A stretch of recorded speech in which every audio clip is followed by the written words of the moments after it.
주님, 우리에게 회개하는 마음을 주소서. 방향을 바꿔 하느님 나라 백성 되게 하소서. 더 높은 곳에 굽실거리고 더 높은 자리를 향하는 대신 더 낮은 자리를 향하게 하시고 더 낮은 곳에 임하신 당신 따라 낯띠 낮은 곳에 머물러 신음하는 당신의 형상들을 섬기게 하소서. 세상이 암묵적으로 용인하던 모든 어둠의 권세를 끊게 하소서. 평범을 넘어 비범으로 기존의 질서를 넘어 새로운 질서로 이해관계를 넘어 아가페 사랑으로 우리를 천국 백성 삼으사 새롭게 하시고 교회를 하느님 나라 잔치자리가 되게 하시며 온 세상이 하느님 사랑으로 풍성하게 하소서. 십자가 사랑으로 우리 죄 사하신 우리 주 예수 그리스도의 이름으로 기도드립니다. 아멘.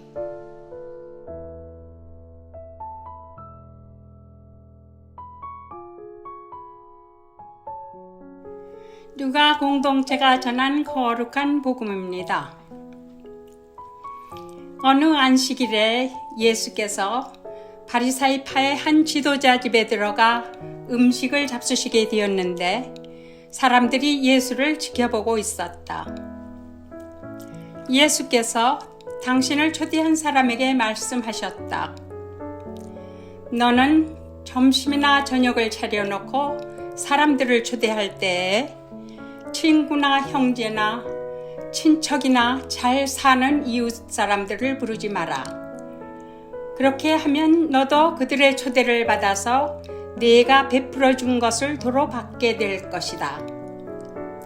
그러므로 너는 잔치를 베풀 때에 오히려 가난한 사람, 불구자, 절름발이, 소경 같은 사람들을 불러라. 그러면 너는 행복하다. 그들은 갚지 못할 터이지만 의인들이 부활할 때에 하느님께서 대신 갚아주실 것이다. 주님의 말씀입니다. 하나님께 감사드립니다.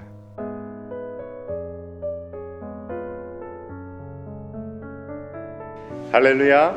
하나님 아버지와 우리 주 예수 그리스도로부터 오는 은혜와 평강이 이 자리에 계신 모든 분들과 함께 하시기를 바랍니다.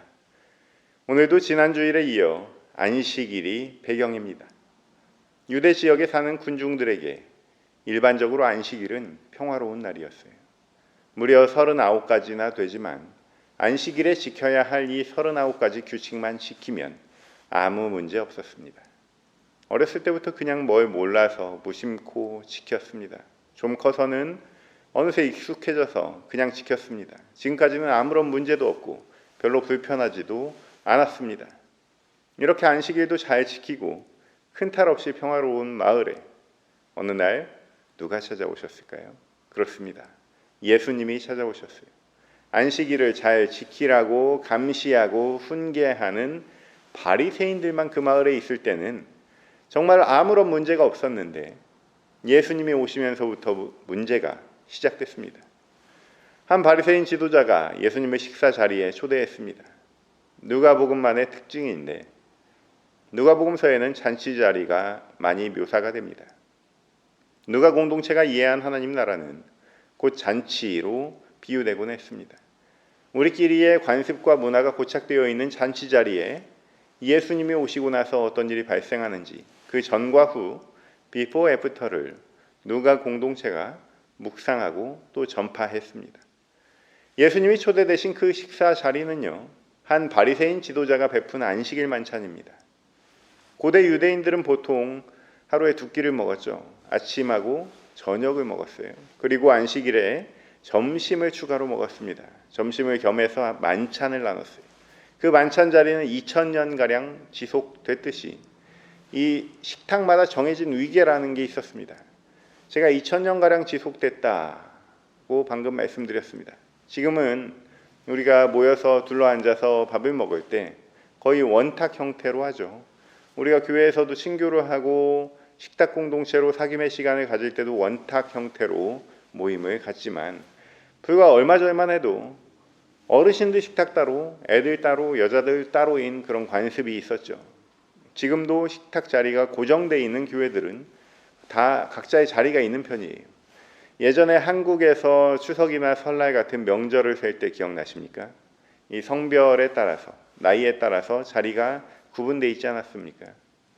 유대인들의 안식일 만찬도 마찬가지였습니다. 테이블이 따로인 차원이 아니라 아예 초대되는 사람이 제한되어 있었던 거예요. 서민들에게는 만찬의 기회가 주어지지 않았겠죠. 있는 사람들이 좀 베풀었을 겁니다. 문제는 거기에 초대되는 사람들이 있는 사람들이라는 거예요. 있는 사람들만 초대를 했을 거예요. 유대 안식일 율법에 따라서 금요일 해지기 전까지 열심히 음식을 준비합니다. 그 준비한 음식을 안식일에 나눠 먹는 그런 형태였습니다. 주로 남자들이면서 고위층들이 그 만찬에 초대됐을 거예요. 만찬 음식을 먹고 나면 2부 순서가 있어요. 이것이 우리가 오늘날 TV에서 보는 심포지엄이라는 것의 원형이었습니다. 원래 심포지엄은 그리스 문화예요. 그런데 알렉산더 정복기 이후에 중동 지역에도 도입이 됐습니다. 특별한 음식을 준비한 날 2부 순서로 비슷한 형태의 모임을 가졌습니다. 당대에 영향력 있는 사람을 초청해서 이야기를 듣는 거예요. 새로운 인사이트도 얻고 모인 사람들이 질문도 하고 토론도 하고 하면서 저녁 늦은 시간까지 이야기꽃을 피우는 겁니다. 여기에는 나이 들고 힘 있는 남자들이 주인공이고 평범한 군중들이나 여자들은 심부름을 하거나 구경을 하는 구조가 있었습니다. 그런데 이날 영향력 있는 사람으로서 초청받아간 사람이 누구겠습니까? 바로 예수님이. 초대 손님이셨던 예수께서 사건을 일으키십니다. 너무 오래된 관습이어서 아무도 이상하게 생각하지 않았던 부분인데 예수님은 마치 미래에서 오신 분인 것처럼 아무도 이상하게 생각하지 않았던 부분을 짚어내시는 거예요. 어떤 부분인지 말씀을 함께 봅시다. 12절입니다. 너는 점심이나 저녁을 차려놓고 사람들을 초대할 때 친구나 형제나 친척이나 잘 사는 이웃 사람들을 부르지 마라. 여기까지 읽었을 때 이게 왜 이상한 문화인지 아직도 이해가 안 되는 사람이 있을 수 있습니다. 마찬가지로 1세기 유대 군중들이 이 복음을 들었을 때는 전혀 이해가 안 됐을 수도 있습니다. 친한 사람과 밥 먹겠다는 게 무슨 문제일까? 과연 무엇이 문제일까? 사실은 이렇습니다. 1세기 유대 지역의 정치, 사회, 계급의 문화가 한데 녹아들어 있던 자리가 바로 안식일 만찬이라는 자리였어요. 나랑 비슷한 사람을 초대하는 게 당연한 문화였습니다. 오늘날 우리도 비슷한 경험을 하지 않습니까? 그나마 교회에서는 각양각색의 사람들이 교제를 할 수 있어서 다행입니다. 그러나 이마저 안심하기엔 조심스러운 부분이 있어요. 어떤 사회학자가 그랬죠. 오늘날 미국인들이 가장 분열되는 시간은 일요일 오전 10시라고 말했습니다. 주일 오전 10시가 되면 종교인들과 비종교인들로, 흑인 교회와 백인 교회로, 중산층 교회와 마이너리티 교회로 나눠지게 된다고 합니다. 확연한 분열입니다. 교회는 역사적으로 여러 가지 무지로 인해 주님의 아름다운 식탁을 베풀지 못했습니다. 성찬을 누가 받을 수 있는지 없는지로 차별하기도 했고 여성이 어디까지 교회 일에 참여할 수 있는지 여전히 논의 중이며 유색인과 성소수자를 교회 내에서 찬밥 신세 만들기도 했습니다. 이러한 시대에 살아가고 있는 우리는 여전히 예수의 복음을 심장에 새기고 있는지 가슴에 손을 얹고 돌아봐야 될 줄로 믿습니다. 그런데 가만히 보니까 앞서 읽었던 12절 말씀에 한 가지 실마리가 눈에 띕니다. 바로 잘 사는 이웃, 잘 사는 이웃이. 친구나 형제, 친척은 그럴 수 있다는 생각이 드는데 난데없이 잘 사는 이웃이 왜 들어가 있을까? 이러한 의구심을 가지고 말씀을 계속 읽어봅시다. 12절 하반절입니다. 그렇게 하면 너도 그들의 초대를 받아서 내가 베풀어 준 것을 도로 받게 될 것이다. 아마 계산 속이 없으신 분들은 상상도 못했을 겁니다. 그렇지만 우리는 이미 그런 문화 속에서 살고 있습니다. 기브앤테이크가 없다면, 내가 먹였는데 나를 초대하지 않는다면, 그 다음부터는 국물도 없는 무서운 문화 속에서 우리는 여전히 살아가고 있지 않습니까? 물론 아닌 분들이 상당하실 겁니다. 그리스도의 풍성함으로 무장하고 아낌없이 주는 나무 같은 그리스도인들, 뒤는 생각하지 않고 베푸는 그리스도인들을 저는 더 많이 봤습니다. 저는 P31을 쓴 하영록 회장을 생각할 때마다 이상하게 눈물이 납니다. 그분하고 친분관계도 없고 세상에는 감동적인 이야기들도 많고 많은데 희한합니다. 하영록 회장은 자신에게 맞는 심장을 5개월 동안 기다렸어요. 이제 꼭 맞는 기증자를 만났습니다. 드디어 심장이 딜리버리 되고 있다는 소식을 듣게 됐습니다. 그리고 동시에 의사에게 이런 말을 듣습니다. 당신은 운 좋은 사람이라고. 옆방 환자는 이틀 내로 심장을 못 구하면 어렵다고 이런 이야기를 듣게 된 거예요. 벽 하나 사이에 두고 생과 사가 엇갈립니다. 부활과 죽음의 그림자가 교차합니다. 그 얼굴도 모르는 여인은 이틀 안에 맞는 심장을 구하지 못하면 죽는다는 사실 앞에 숙연해집니다. 왜냐하면 절대로 이틀 안에 구할 수는 없으니까요. 자신도 5개월을 기다렸으니까요. 하 회장은 결국 자신에게 오고 있는 심장을, 그토록 기다렸던 그 심장을 양보하기로 결심합니다. 나는 살아서 환희를 느끼고 부활을 경험할지라도 그 기쁨은 남을 살리는 기쁨과 비할 수 없다. 이런 사건들처럼 어쩌면 너무 강렬해서 기억에 더 남을 수밖에 없었기 때문에 세상에는 아직 베풀고 있는 그리스도인들이 훨씬 많다고 생각할 수 있습니다. 사실 내가 초대하면 저 사람도 나를 초대하겠지, 내가 선물하면 저 사람도 나에게 선물하겠지, 이런 장사 속 같은 생각을 가지고 남에게 베푸는 사람은 저는 별로 본 적이 없습니다. 제 직업의 특성일 수도 있습니다. 아이고, 목사님 순진하시구나 생각하셔도 어쩔 수 없죠. 사람들이 저에게 보여주는 가면이 그냥 그런 모양입니다. 베푸는 모양이에요. 그래서 이 말씀을 가지고 씨름하는 게 더 어려웠던 것 같아요. 지금까지 2000년 동안 그런 장사 속을 가지고 이익관계로 사람들을 대하던 그 사람들이 최근에 21세기가 되면서 확 줄어든 느낌이 저에겐 들었습니다. 바야흐로 진실의 시대입니다. 예수님 말씀대로 잘 살고 있는 그 사람들에게 더 이상 어떤 메시지를 전해야 될까? 이 부분이 지난 한 주간의 숙제였어요. 실제로 세상이 많이 달라졌습니다. 말씀드렸듯이 진실의 시대예요. 그 속에 이익을 추구하는 마음이 있는 사람이라면 그 사람하고 관계를 이어갈 이유가 없어진 세상입니다. 차도 있겠다. 전화도 있겠다. 화상 전화도 공짜로 할 수 있겠다. 이제는 동네 사람 아니어도 사귈 사람 많으니까요. 진짜 사람 같은 사람, 진짜 하느님 형상 닮은 사람이 수두룩한데 나를 사람 대접 안 하고 이익관계로 보는 사람하고 무슨 수로 관계를 이어가겠습니까? 진정 나 자체의 진심인 사람과 관계가 이어지는 세상이 되었습니다. 이러한 세상의 변화를 알아채지 못하고 여전히 이익관계에 사로잡힌 사람들은 자신도 모르게 조금씩 외로워지는 세상이 되는 것 같아요. 그런데 과연 그렇습니까? 그 진심 안에 또 다른 이익관계는 없습니까? 말씀을 계속 읽어봅시다. 13절입니다. 그러므로 너는 잔치를 베풀 때 오히려 가난한 사람, 불구자, 절름발이, 소경 같은 사람들을 불러라.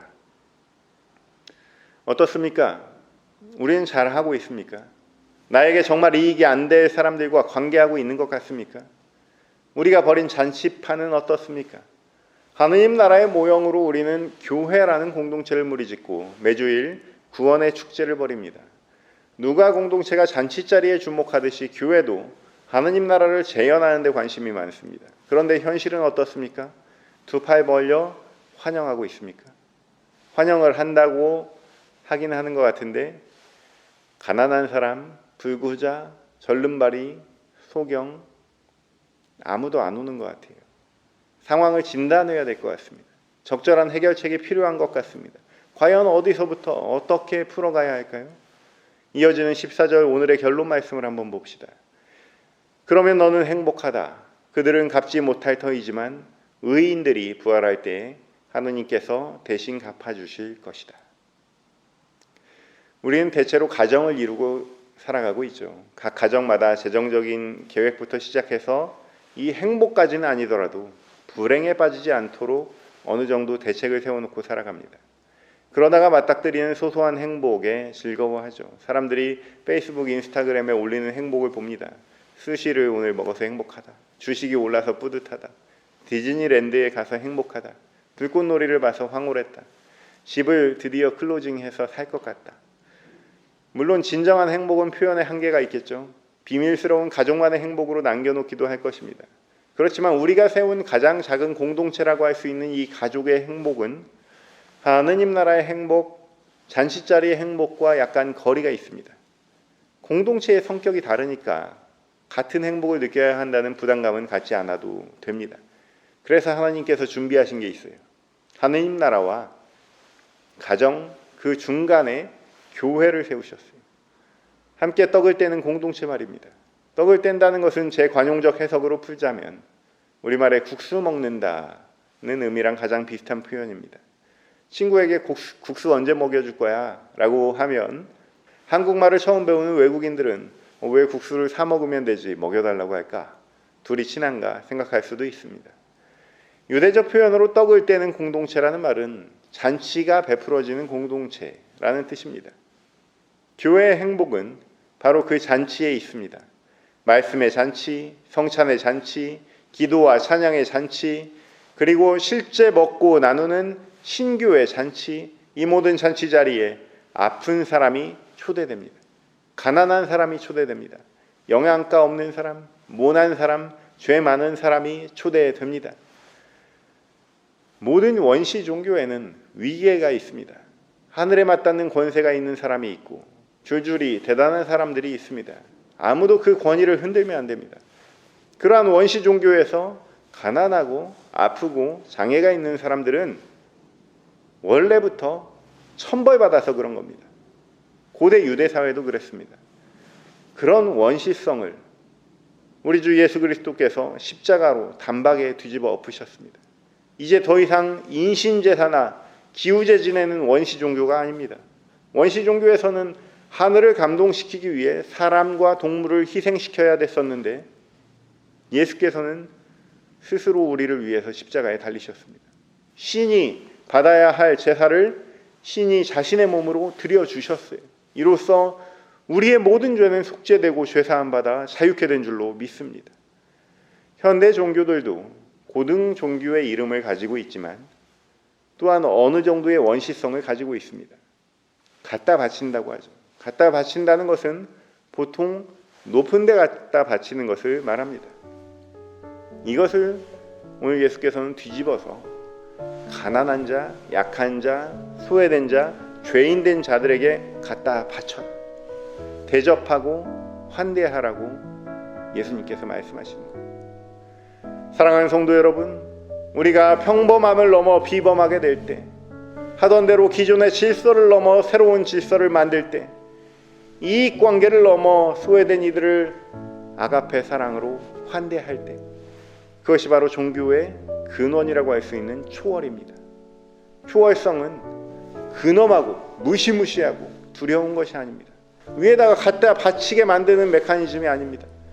세상이 무심코 지나가던 모든 어둠의 권세를 우리 일상 속에서 발견하고 끊어버리는 데 그 초월이 있습니다. 그 초월을 경험하고 맛보는 잔치자리가 바로 교회예요. 교회에는 하나님 나라의 계산법이 따로 있습니다. 사람이 채우지 못하는 것을 하느님께서 채우시는 줄로 믿습니다. 사람이 갚지 못하는 것을 하느님께서 대신 갚아주실 줄로 믿습니다. 그러한 하나님의 사랑을 경험함으로 참된 행복을 누리는 저와 여러분 되시기를 주님의 이름으로 축원합니다. 모든 지각 위에 뛰어난 하나님의 평강이 그리스도 예수 안에서 너희 마음과 생각을 지키시리라.